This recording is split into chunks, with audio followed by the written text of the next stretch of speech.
After President Trump left the Capitol, attention turned to Statuary Hall, where members of Congress and administration officials reacted to the speech. Well, good evening. This is continuing live coverage of C-SPAN 2 of President Trump's first State of the Union address. And for longtime watchers of the C-SPAN networks, you might recognize the place where we are standing right now, where we're camped out along with many other media outlets. This is National Statuary Hall at the Capitol, not far from the House chamber where the president just spoke. And it's pretty much become a tradition for members of Congress to come out to talk to reporters after the president's speech. And we'll do this for roughly an hour or so as we start to line up members from both sides of the aisle. Let's get right to it. Our first member that we're going to talk to this evening is Congressman Chris Collins, Republican of Western New York, the Buffalo area. Good evening. Great to be with you, and what a great speech. I'm very proud to have been the first member of Congress to endorse Donald Trump for president back February 24th of 2016. Certainly active in the campaign, and now 1 year into his presidency, he gave a fact-based speech about our economy, how it's booming, the stock market, the jobs, the investment, and the great work we all did on the tax reform.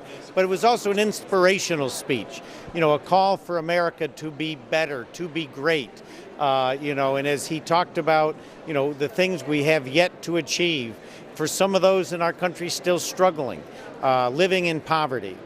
We need to find them, get them skills, find them jobs. So I thought this was a great speech, and my only disappointment was to see the partisan divide on the floor, where time after time, standing ovations by our Republicans, and I think with the exception of Joe Manchin from West Virginia, who stood with us. I said the rest of the Democrats sat on their hands. It was, I'll just use the word, disappointing. The president did say we should all come together, set aside differences, and find common ground, sort of to the theme you're talking about here. How is that possible at this point?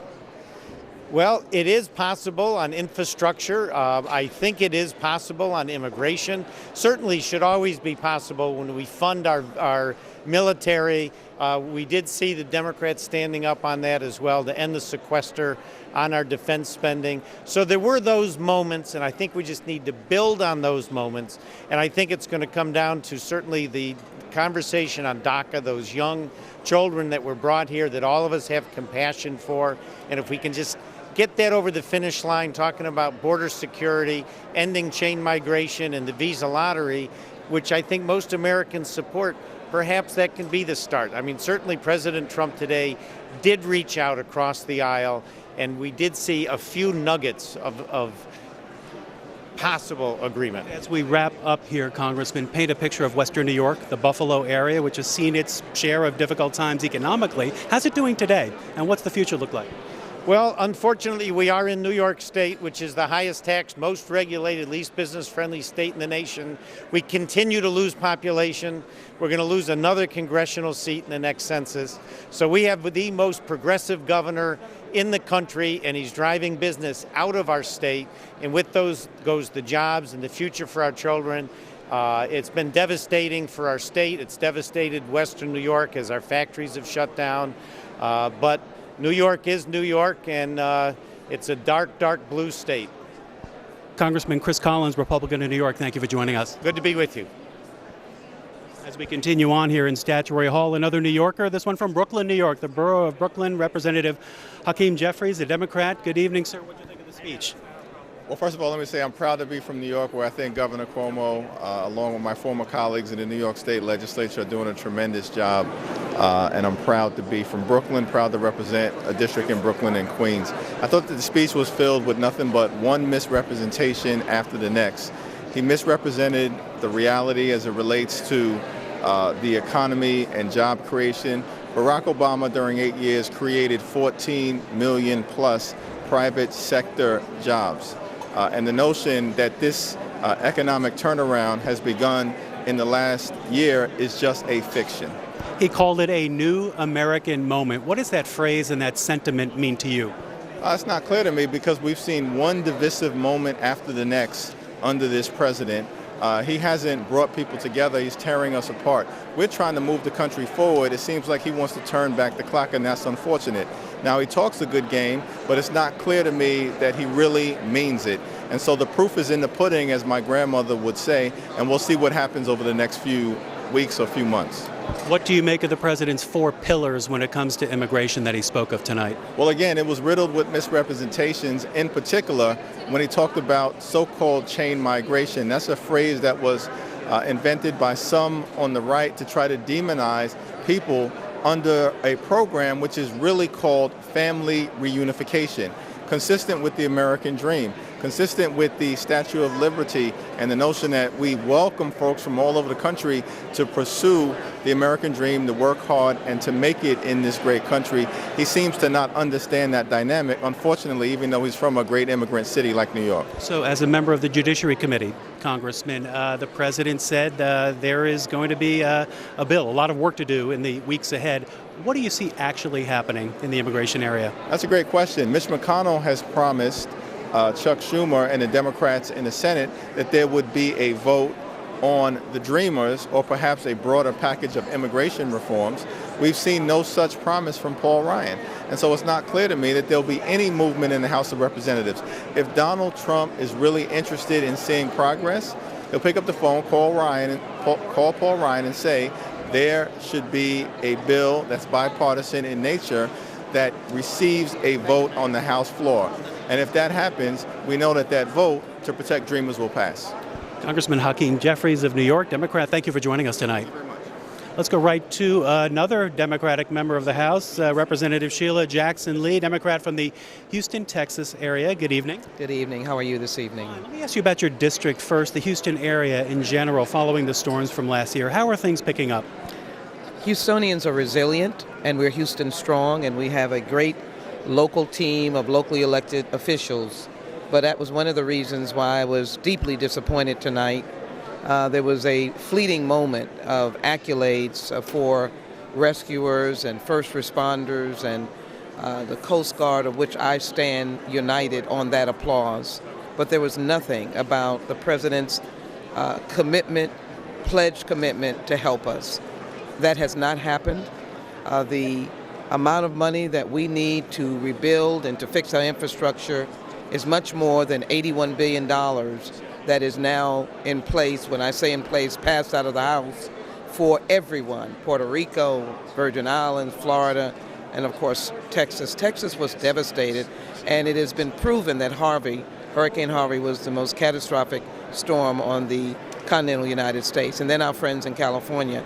Nothing was said to fix the pain, to repair the homes, to help the elderly, the disabled. And I thought that was a great disappointment. I don't think the president understands the role of government and his commitments. I need, of course, to get to the issue of immigration. The president laid out what he called his 4 pillars. Wanted to ask you as well, especially from a border state, Texas, of the president's current thoughts on immigration and where the issue is going to go in Congress, if anywhere.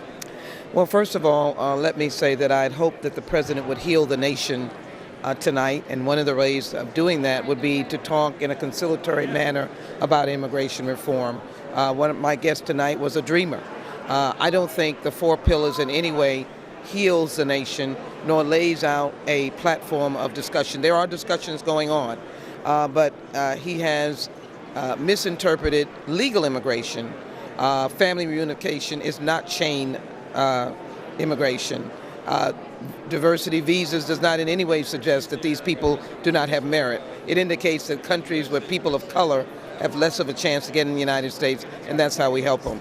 And then to talk about a wall rather than talk about personnel and technology, and then to agitate the international family by talking about more nuclear proliferation and to attack North Korea, which we know is a bad actor. When North Korea has been somewhat, if you will, quiet during this period of time. And why didn't the president mention that he took or did not issue the sanctions against our greatest adversary, one of our greatest adversaries, Russia? Did not put sanctions on them, but he wants to attack other world entities tonight, which does not create any manner of unity or world peace. He spoke to the base tonight. That's all he did. Our guest here, Representative Sheila Jackson-Lee, member of the Judiciary and Homeland Security Committees, wanted to ask you, in the general sense, after a year in office, where do you give the president credit? Well, I certainly think he gave himself credit And that is, of course, as he told the story of the economy. I'm always excited when Americans do well, when Houstonians do well. I might add, having been in Congress for a while, that work began under President Obama when we spent $800 billion for a stimulus program. But let me tell you what's really important, and he didn't speak to, is the respect for the rule of law and the Constitution, the respect for our federal law enforcement, the FBI, the DEA, the ATF. I think this attack on the singular most known federal law enforcement agency that I've worked with in the United States should have not gone without mention, meaning it should have indicated that we all work together, we respect the hardworking men and women of the federal law enforcement, we respect the rule of law and the Constitution, and I look forward to helping Americans, one, appreciate the Constitution, but benefit from the Constitution. Representative Sheila Jackson-Lee, Democrat from Texas, thank you for coming back this year to talk to us. It's a pleasure to be with you. Thank you so very much.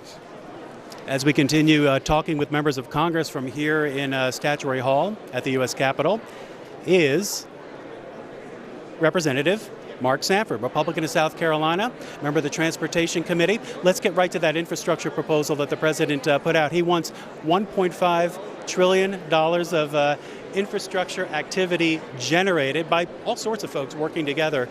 How do you see that coming about? Well, concrete sells, whether in a Republican or Democratic district, so I think that there's going to be a strong push for a significant infrastructure package. I don't know if at the end of the day you actually get to the $1.5 trillion. That's a new number, which you've heard traditionally over the last couple of weeks is more in the order of $1 trillion, which would be a hard enough lift. $1.5 trillion is a really tough lift because the difficult question is how do you pay for it? And I think that that's the operative question with a lot of these different priorities, which is how do we pay for it in these budget times. What else did you hear in the speech tonight that caught your attention? The closing chapter on Korea was a little bit ominous. I mean, it was sort of an open-ended question mark with regard to what comes next on Korea. I think that it was what it was, which is a question mark, but, you know, question marks with regard to executive branch power and nuclear missiles can lead to strange things. So I would think that that was sort of an ominous close. I would say that what you heard on immigration was predictable based on what had been laid out. And then you heard a bit on the economy and sort of a little bit of kudos based on some things that have happened. That knife cuts both ways. Obviously, the stock market were to turn in a different direction. So you heard a boilerplate of issues that I think have been, in essence, represented no surprises to anybody. I think it was impressive the number of different personal anecdotes that marked the speech. I don't think I've ever heard a speech with as many personal stories intertwined. As we stand here tonight, Congressman, we're coming off a brief government shutdown. The government, 8 or 9 days away now from potentially another one. What do you make of the way the government is doing its business right now? I don't think anybody's happy with it, whether you're a Republican or Democrat. The idea of funding government by continuing a resolution, which is short-term, is disastrous. It's disastrous from defense and standpoint of planning. They don't plan in 1 month increments. They plan much longer, as does every other agency out there. So I think it hurts the agencies that are well run. It hurts the taxpayer, and it leads to a lot of unnecessary upheaval come each one of these different budget end periods, because each one of those budget end periods represents a point of leverage that's oftentimes well used for political effect. Representative Mark Sanford, Republican of South Carolina, thank you for joining us. We move on back to the Democratic side of the aisle with Congressman Sanford Levin Sandy Levin of Michigan, Democrat, longtime member of the Ways and Means Committee, of course. President did touch on trade tonight in his speech. What do you hear? You know, he touched the button and he talked about jobs coming back here. But the key to NAFTA renegotiation, the key is to end the outsourcing to Mexico. And so far the administration has not made clear it's going to stand firmly and make sure that Mexico changes a structure that lures industry, as has been true of the auto industry, the auto parts industry and other industries, to Mexico. And so in that sense it was hollow. Where are you right now with the tax bill that was just approved in terms of its prospects for improving the economy? The president touted it quite a bit in his speech tonight. Well, it turns out most of the growth occurred under President Obama. and actually the increase in gross domestic product was less this last period than it was before. We'll see. They're trying to say their tax cut will bring about economic growth, but these huge deficits are likely to work in the opposite direction. I wanted to ask you as well about infrastructure. $1.5 trillion was the figure the president put out of infrastructure-related activity. What do you think of that number? What do you think of that thought? And where do you think Congress can go on this issue? And can it go there this year in an election year? Like so much else, it was kind of taken out of the air, and there was no concrete proposal how we would ever really attack the infrastructure needs. In that sense, it was also hollow. You know, at times I felt I was at a campaign speech. Somehow, so much of it, on immigration, I thought I was at a campaign speech back a year and a half ago. When he talked about immigration in terms of gangs, it reminded me of the way he talked about immigrants from Mexico and that they were all crooks and rapists. And essentially in immigration he talked about a gang. And he didn't, the person I had with me from Michigan, her husband is in jail. She's an Iraqi Christian. He was picked out of the blue with children who are American citizens. He had committed a crime, and not a very violent one, 30 years ago, and they pick him up and they put him in jail. And so when he talked about immigration in terms of gangs, it just, I thought was such a dangerous approach to a really serious issue. Congressman Sandra Levin, Democrat from Michigan, thank you for joining us tonight. Appreciate it. As we continue on here in Statuary Hall, getting reaction from members of Congress to the president's speech tonight, we are joined now by Congresswoman Brenda Lawrence, Democrat from New Jersey. Thank you for being here. Michigan, sorry. Thank you for correcting us. From Michigan, what did you hear tonight from the president?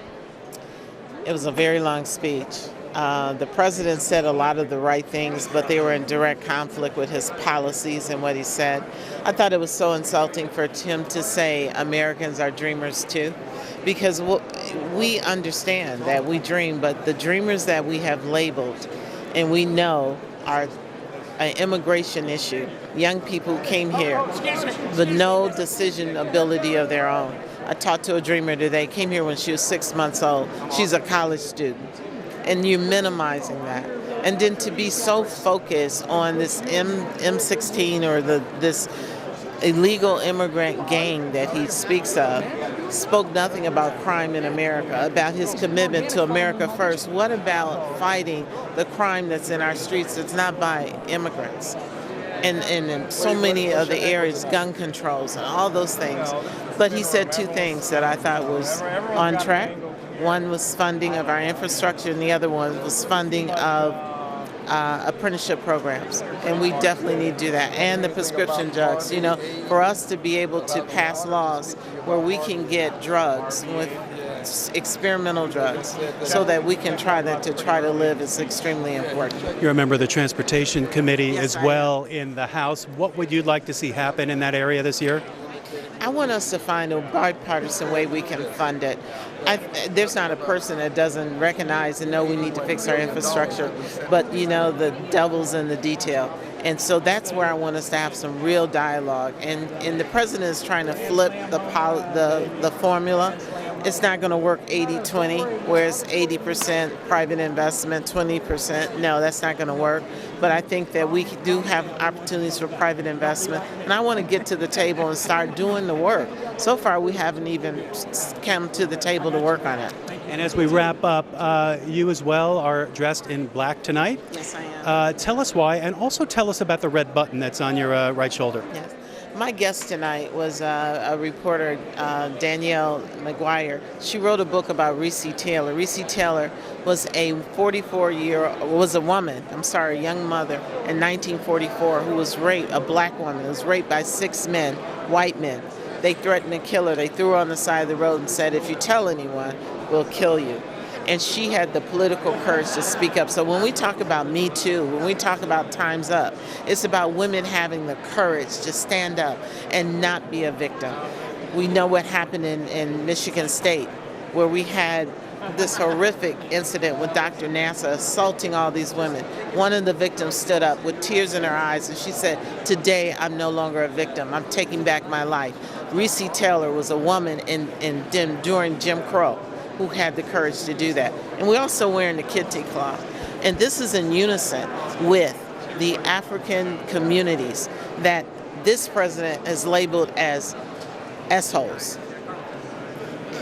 And we are saying that these countries, that so many of us as African Americans are descendants of, we are standing tall in solidarity with them. So I'm wearing black for women who are standing together in this fight against sexual harassment and assault, standing with my African communities and fighting in that diversity visa. We must not stop that. From the state of Michigan, I get it right this time, Brenda Lawrence, Congresswoman, Democrat. Thank you for joining us. Thank you Appreciate so your much. time. Thank you. Continuing on now with Al Green this time. Democrat Yes. Al Green from Texas. Thank you for joining us. You're from the Houston area as well. Let me ask you first as well about the hurricane recovery efforts. How have things been going in these months? Well, if you look at it from the freeway, you would think that Houston is doing fine as you ride by. But when you go into the neighborhoods, you still find that they're not just houses, but neighborhoods wherein repairs are still needed. And there's still a need for plenty of help. I made a note on Harvey because I wanted to make sure I got most of it right as it relates to the president. He said, "We are with you. We love you. We will pull through this together." But he didn't say anything about the $81 billion that the House passed and sent to the Senate that hasn't been signed into law, the money that's needed for the recovery. The love is fine, and I love him. That's a part of what I'm taught in my Christian faith. But I'm also taught to be of service to people who need help. And it's time for the president to deliver on the promise of aid, not only to Houston, but also to all of the victims of Harvey. That includes, of course, Puerto Rico and the Virgin Islands. Let me take you to the issue of immigration. Again, Texas being a border state. What is reasonable? What is practical? The president wants all sides to come together, and he says not everybody can get everything they want. How do you see this issue playing out in the weeks and months ahead? Well, I can see it playing out appropriately and properly if we don't require some people to have to recapitulate or capitulate. Capitulation is not negotiation. When the president gives us a deal and says, here it is, I assume that he understands that we can give a counteroffer, and there ought to be a counteroffer made. But here is my concern. When the president says that he wants to end the diversity visas, that's very difficult for people who believe in diversity. When the president indicates that he's going to end family reunification, that's very difficult for people who have family members that they've been trying to get here and would still like to get here, and then for others. This is something that's been a part of our tradition. I regret that the president wants to end it now without negotiating. And I really think that there's something more to this. I think the president has put this deal on the table to make it very difficult for Democrats to vote for it. I think the president really wants to get rid of cloture. I think he wants to end cloture in the Senate so that 51 votes will do it. I think that this is a clever way for him to try to get Democrats to do what we would ordinarily do, stand for diversity visas, stand for family reunification, and then have him say, well, guys, I gave you a deal. You wouldn't take it. So now let's go with 51 votes. Let's end cloture. That would be a sad day in our history. Congressman, you have pushed impeachment of the President of the United States several times now on the floor. In a nutshell, if you can, why are you pushing this, and how much longer will you continue to push this on the floor? Two-part question, first part answer. I love my country. I believe that my country should have the promises that have been made to it, and that we've been keeping, and that is government of the people, by the people, for the people, a republic, if you will, which is what Franklin said we have now. The question is, can we keep it? And because I love my country, and we have a president who is very insightful and sends to want his insightful, invidious statements to become policy. Example, tweeting that transgender persons shouldn't be in the military. That tweet was his effort to make that policy. Example, his indicating that certain countries in Africa are S-hole countries or S-house. I don't know why someone concluded that one of those would be better than the other. But tweeting that, and at a point where they're having a dialogue on immigration, it could lead one to believe that they were creating he was, with his mind, creating a race-based immigration policy masquerading as a merit-based policy. So these are the kinds of things that are onerous. These are the kinds of things that are impeachable because they cause harm to American society.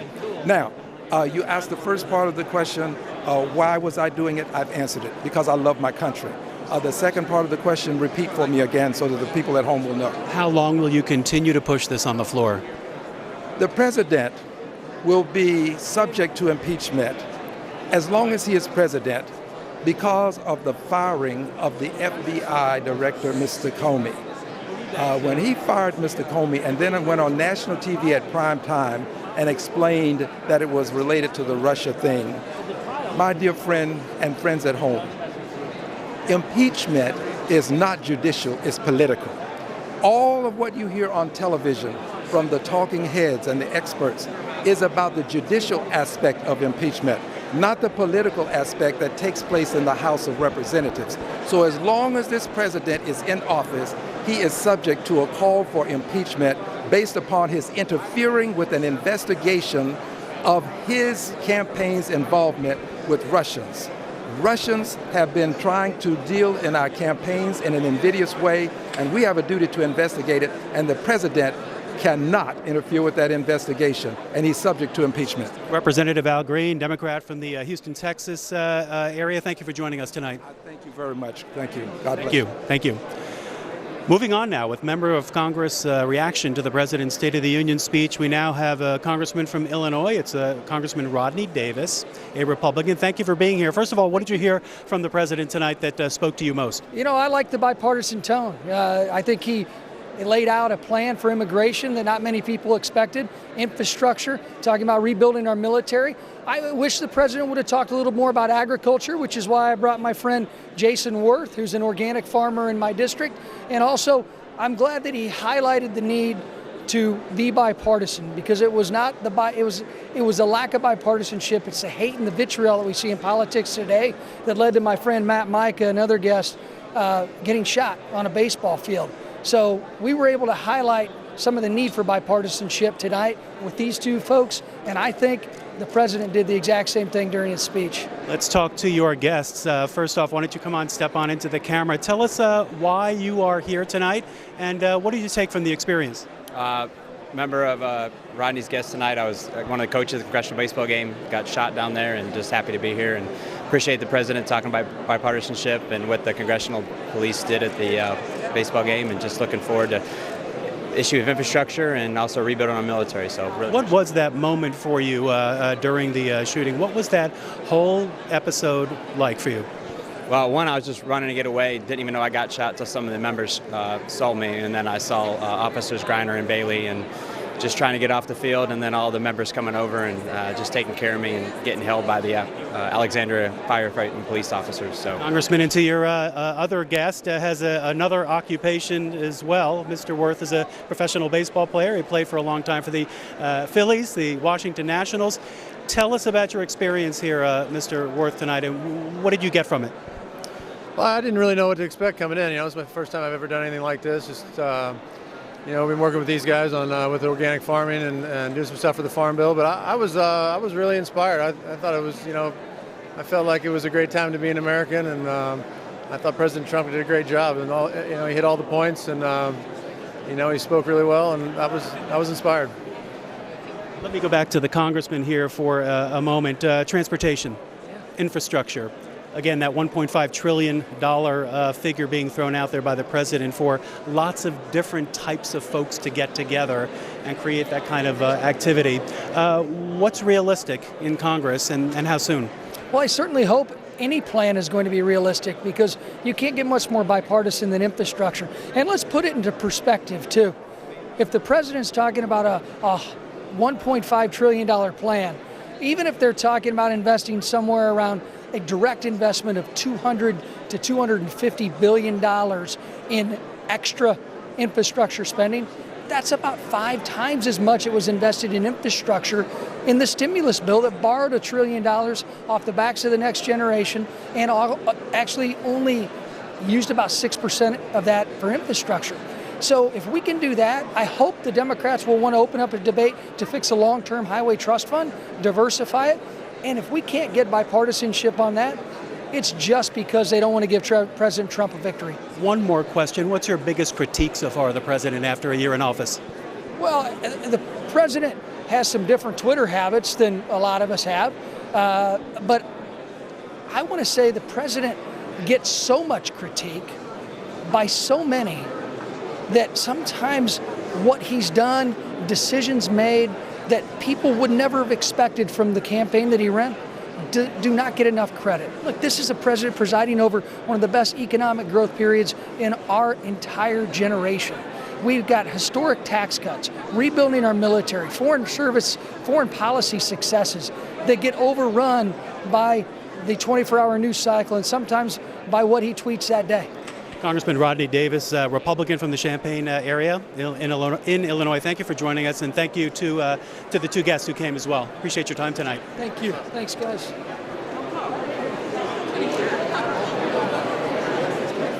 Our coverage of tonight's State of the Union address will continue in just a moment.